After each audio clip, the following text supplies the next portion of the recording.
Magandang hapon sa inyong lahat. Ito po si Herbert Curia, author, promoter ng Bible Lights Promotions. Kakibat ang ating pananalig sa ating banal na Panginoon Diyos, banal na Panginoon Kristo at gabayan ng Kaliwan ni Kaliwan ng Santa Maria, ay atin pong ibinabahagi sa inyo sa linggong ito ang mensahe ng ating banal na Panginoon Diyos. Ang tema ng mensahe ng ating banal na Panginoon Diyos ay pahalagahan ng buhay ng matatanda at gabay sa matatanda. Yan. Ngayon po ay babasahin natin ang mga mensaheng ito mula po sa bagong dipan ng mabuting balita ng pag-ahari ng ating banal na Panginoon Diyos sa pamamagitan ng banal na Panginoong Yesu Cristo. At ayon po dito sa mga taga-Roma, Kabanata 15, talatang 13. Ito po ang mensahe. Ang Diyos na nagbibigay sa atin ng pag-asa ang magkakaloob nawa sa inyo ng kagalakan at kapayapaan sa pananalig upang sumagana kayo sa pag-asa sa pamamagitan ng kapangyarihan ng Espiritu Santo. Ipagpatuloy po natin sa mga taga-Korinto, Kabanata 1, talatang 3 hanggang 4. 2 Korinto, Kabanata 1, talatang 3 hanggang 4. Ito po ang mensahe. Purihin natin ang Diyos at Ama ng ating Panginoong Jesucristo, o ang mahabaging Ama at Diyos na pinagmumulan ng lahat ng kaaliwan. Inaliw niya tayo sa ating mga kapigatian upang tayo na may makatulong sa mga namimigati sa pamamagitan ng kaaliwan tinanggap natin sa Kanya. Patuloy po natin sa mga taga-Epeso, Kabanata 3, talatang 14 at 19. Ito po ang mensahe. Dahil dito, ako'y naninikluhod sa Ama na siyang pinagmumulan ng pagkaama sa bawat sambahayan sa langit at lupa.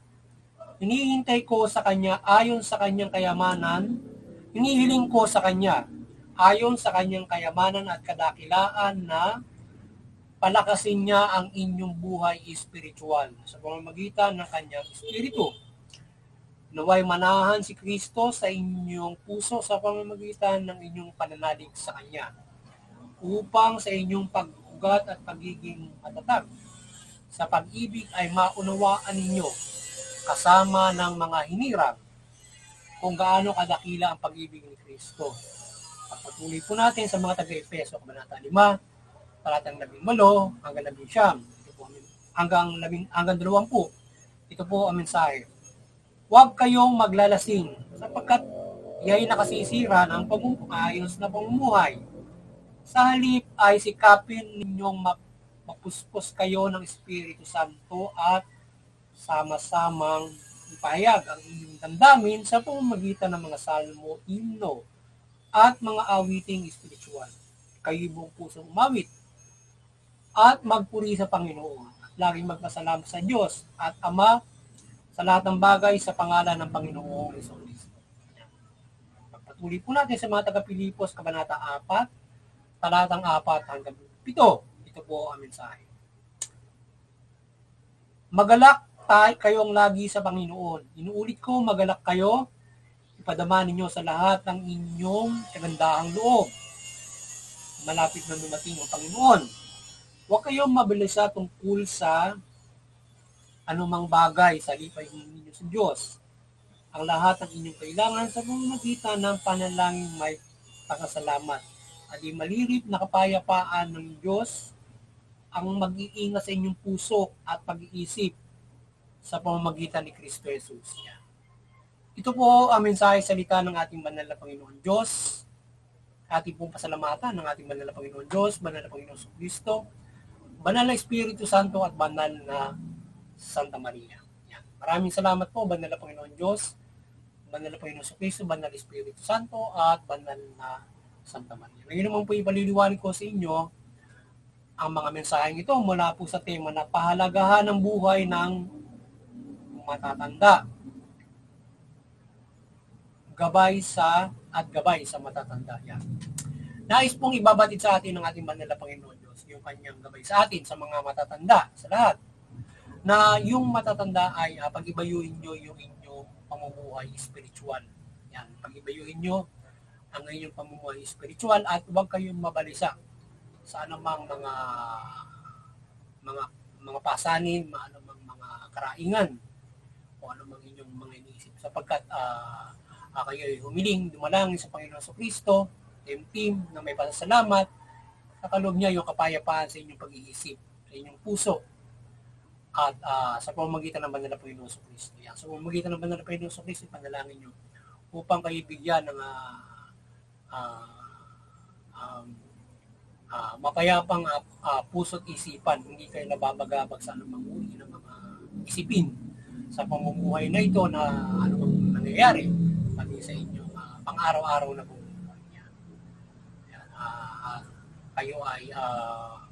Kayo ay maaliw sa ating banal na Panginoon Diyos sa pamamagitan ng banal na Panginoon sa Kristo sa mga pinagkakalob niyo upang kayo ay hindi magkaroon ng iba't ibang mga hindi mabubuting mga isip yan mula sa inyong mga pang-araw-araw na karaingan, yung mga matatanda. At hindi lang yan, sa lahat ng tao. Kaya kung pag-iibayo nyo, ito ay malaking bagay para sa pag-iibayo ng inyong pamumuhay spiritual at pang-araw-araw na pamumuhay. Siyempre, sa puso nyo, ang Panginoon sa Kristo na kayo palaging sumapuso at kayo ay patuloy sa paggawa ng mabuti sa kabila ng inyong mga katandaan. Yan. At yun, palakasin niya yung spiritual yung pamumuhay at pamagitan naman ng Espiritu Santo. Yan, ang Espiritu ng Panginoon sa Kristo.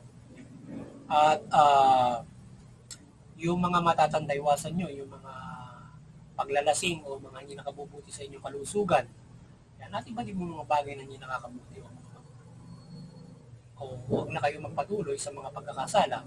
At ito ay malaking bagay para sa inyong pamumuhay spiritual at magpasalamat tayo palagi sa Panginoon Diyos sa biyaya kaloob na buhay at patuloy na pag-ibay ng may panalangin nyo. Patuloy na paggabay sa inyong buhay at kayo ay gabayan ng ating banal na Panginoon Diyos sa pamamagitan ng pag-ibayo ng inyong spiritual na pamumuhay. At mula dito ay kayo ay pinagkakaloob patuloy na buhay ng banal na Panginoon. Kakibat nyo yung kapangyarihan ng Espiritu Santo, kapangyarihan ng Panginoon Diyos para kayo ay palakasin, bigyan ng buhay sa pang-araw-araw na pamumuhay. Malagpasan nyo ang pamumuhay na sa inyong pamumuhay, lalong-lalo na kayo ay tumatanda na at nagkakaroon ng iba't ibang mga problema, isipin dahil kayo yung matanda na. Yung iba't ibang mga inisip ng matatanda na sa kalagayan nyo lang yun ay sa limaharing halimbawa, yung abandon, iba't ibang mga uri ng mga hindi magandang mararanasan ng mga matatanda. Yan. At yung ating mga mata ay palaging magalak sa ating Panginoon. Yan, para maiwasan nyo yung sentimento, pagiging magagalitin, yan, at pagiging yung inyong pamunawa ay kumikitin. Bagkos ay palagi kayong maaliw sa banal na Panginoon sa Kristo, sa kalikasan spiritual, pamumuhay spiritual, sa mga aral na pinagkaloob ng Panginoon sa Kristo at ito inyo ring ipangaral sa inyong mga anak, sa kapwa-tao nyo kung kaya nyo pa, para kayo ay lalong sa pagpapalago ng inyong pamumuhay spiritual kung maibabahagi nyo pa patuloy sa inyong mga anak ang mga bagay na ito sa kapwa-tao. At kayo palagi maliw sa ating banal na Panginoon sa Kristo para kayo ay hindi malungkot sa inyong pamumuhay, lalo na kung kayo ay bedridden, kayo ay may kabansanan na may sakit, lalo na. So, lalo ninyo paigtingin ang pamumuhay spiritual nyo at kayo laging gabayan nyo. Gabayan kayo ng kapangyarihan ng Espiritu Santo, bigyan kayo malakas na katawan, haba ng buhay, at patuloy pa kayo makapagsama ng inyong pamilya sa pamumuhay na ito. Yan. May paramdam nyo pa at may paramdam sa inyo ang sama-samang pananampalataya at mabuting pamumuhay. Kaya tayo ay kaya yung mga matanda, kayo ay magpuri, magpasalamat sa ating banal na Panginoon Diyos at huwag kayong mawawalan ng pananampalataya. Yan. Kaya yung mga matanda, kung wala kayong pananampalataya, kayo manampalataya sa ating banal na Panginoon Diyos. Sa inyong manampalataya ay para sa pang-araw-araw na kaligtasan, pagpapala, salamatan nyo yung buhay na pinagkaloob sa inyo na kayo ay umabot pa sa ganung katandaan at patuloy pang pagkalooban ng buhay para kayo patuloy na nakagagabay, patuloy na nakapamumuhay. At siyempre yun ay at magkaroon pa kayo ng magandang pagsasalo-salo ng inyong pamilya sa gitna ng inyong katandaan. Diba? At hindi kayo pumabayaan ng ganda ng Panginoon Diyos sa inyong mga katandaan na yan. At kayo ay bibigyan ng mabigat na pasanin bilang matanda na kayo ay yan, iba't ibang mga nararanasan ng mga matatanda. Palagi kayo malakas. Palagi kayo okay, di ba? Yun, at yung halimbawa sa mga matatanda, palagi huwag natin kalimutan ng inyong mga anak, ng mga apo. Yung mga matatanda ay pangalagaan nyo yung buhay nila, lalo na yung mga balo.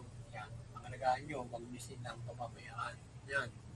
At yung mga matatandang babae, yan, iwasan nyo na kayo ay maglasing.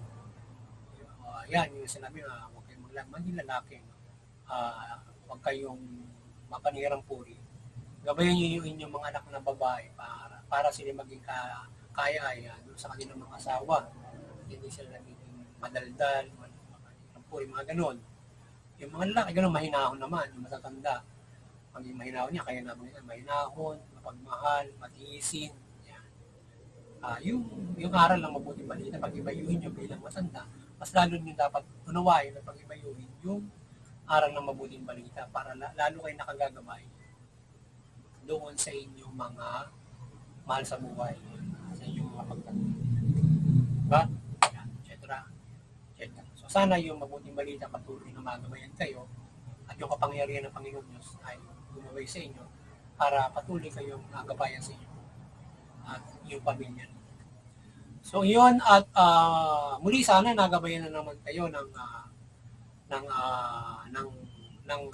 pagbabaha ng mabuting balita para sa inyong kaligtasan spiritual. No? Nagabayan naman kayo ng ating manala Panginoon Diyos, manala Panginoon sa Kristo sa kanyang pahayag dito sa mabuting balita at kayo magkaroon ng malaking pag-asa sa inyong kaligtasan spiritual dito sa ating mamabahagi sa Bible Nights Memorial. Yan. At kayo'y magkaroon ng kaligtasan spiritual yan mula dyan sa mga matatanda na nagabay ng ating banal na Panginoon Diyos sa ating nagabay na Panginoon Diyos sa lahat mula dyan sa mga matatanda yan na kayo ay paigting ng inyong spiritual na pananampalataya at huwag kayong tumaligo sa Panginoon Diyos yan, para kayo ay magkaroon ng kaligtasang spiritual at bigyan pa kayo ng malawig na buhay para sa inyong mga pamilya. Sana patuloy tayong gabayan ng ating banal na Santa Maria ng kanyang kaliwanagan, pagmimilagro, banal ng Panginoon Diyos, Panginoon sa banal na Espiritu Santo ng kanyang kaliwanagan sa ating bahagi ng mabuting balita. Kayo maliwanagan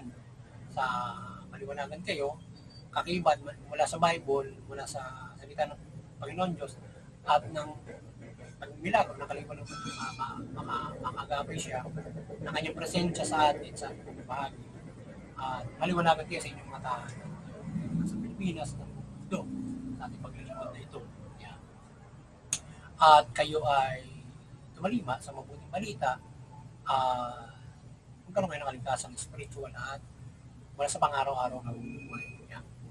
At muli, doon sa Interfaith Unity, patuloy tayong magkaisa. Unawain natin yung ating mga relihiyon. Hindi tayo nauwi dun sa hindi pagkakaunawaan, sigalutan, hanggang sa digmaan. Bagkus, nakagagabay tayo ng pagkakaisa, kapayapaan, pagtutulungan, pamamahalan mula sa pamilya, komunidad, bansa at buong mundo. At doon sa CBCP and Vatican Church ay patuloy kayong maliwanagan ni Banal Santa Maria at inyo patuloy na mapagbuklod ang sangkatauhan mula sa bansang Pilipinas at sa pananampalataya sa Panginoon Diyos mula Panginoon sa Kristo at dito sa mabuting balita. At sa ating munting kakayanan, sa ating paglilingkod sa ating banal na Panginoon Diyos, Panginoon Kristo, ay tayo patuloy na dumadalangin ng gabay ng kanyang kaliwanagan ng Panginoon Diyos, Panginoon Kristo, mula sa gabay ng Banal na Santa Maria, na tayo kanyang gabayan palagi ng kanyang presensya sa ating pagbabahagi. At hindi lamang sa iba't ibang mga tayo maggabayan ng kanyang kapangyarihan sa ating pagbabahagi ng mabuting balita, at kayo ay ating mapagbuklod at mapagkaisa sa pananampalataya sa ating banal na Panginoon Diyos, at kayo ay magabayan sa kaligtasan spiritual yan. At sa at kayo ay ma-maintain ang inyong pananampalataya sa Panginoon Diyos at yung yan. at yung mga kapamalaan kayo ay magabayan ng banal na Panginoon Diyos, banal na Panginoon maliwanagan, ng banal na Panginoon sa Kristo, ng banal na Santa Maria, at mamahala kayo ng mabuti, matuwid ninyo yung karapatang pantao at patas ng justisya. Sa gayon, makikinabang yung inyong mamamayan at sila ay makapamumuhay ng kapayapa. Maunlad, higit sa lahat, makakapanampalataya sila ng lubos sa ating banal na Panginoon Diyos, banal na Panginoon sa Kristo, at yan, Espiritu Santo. Yan. Muli, magandang hapon sa inyo lahat. Sana ay patuloy tayong pagpalain ng Panginoon Diyos, Panginoon sa Kristo, banal na Espiritu Santo, at protektahan ating pang-araw-araw na pumuhay at sama-sama natin sa buhay ang mabuting balita. At yung banal na Espiritu Santo ay patuloy na magibayo sa ating lahat sa matatanda. Yan. Magandang hapon sa inyo lahat. At God bless.